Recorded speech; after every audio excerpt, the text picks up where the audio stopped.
Morning, everybody. Tell me I'm sorry. Yeah, I've got a list today. I'm going to talk about doing your 10 minutes, your 10-minute presentation. It's a big opportunity. It doesn't come around very often. In a chapter this size, it's only once every 6 months, and sometimes it's only once every year. So you've got to make the most of it. And I've got 5 things not to do when you do your 10 minutes. So Jason, whose 10 minutes it is today, let's see how many of these he does later on. Don't rely on technology. PowerPoints. Don't rely on them. You can prepare them and they're very effective. But be prepared if the technology fails that you can do it without it. I remember when, I know Andy will mind me mentioning him, but I'll mention him anyway. When he had one of his 10 minutes, he had a PowerPoint presentation already and the technology was failing. And literally, it just got set up at the very, very last minute before the meeting started. He was panicking. He didn't have the 10 minutes without the PowerPoint. And obviously, then when his bio was read out at the start, it says, keys to success, preparation. I don't mind you reading that. I didn't check with you beforehand because you'd have said no. Don't do 10 minutes. Don't prepare 10 minutes.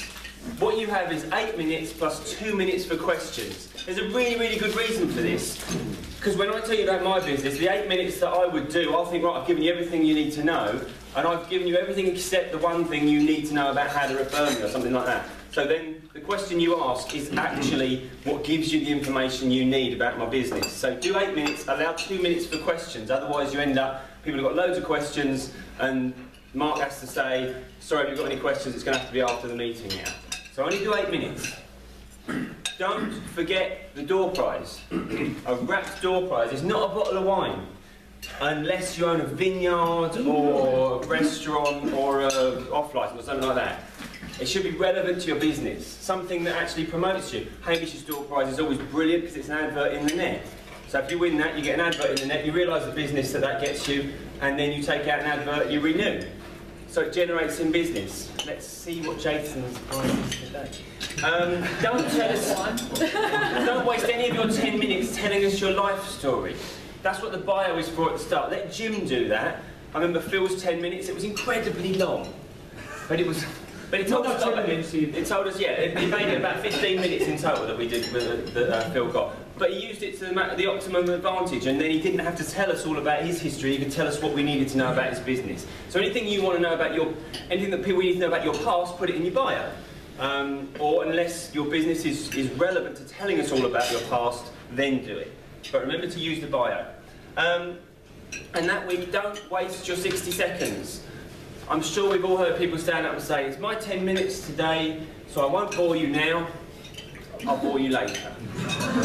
All that tells us is you're going to be boring, and it tells us nothing about the sort of referrals you're looking for that week. You waste your 60 seconds. Remember, you get 11 minutes that week, so use all of them.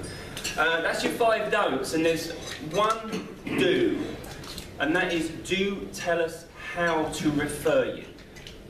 Your 10 minutes, we're sitting there waiting to know how we find you referrals. That's what it's about. So that's the one thing. If you do nothing else, make sure you do that. Okay, guys, that's your education talk. Thank you very much.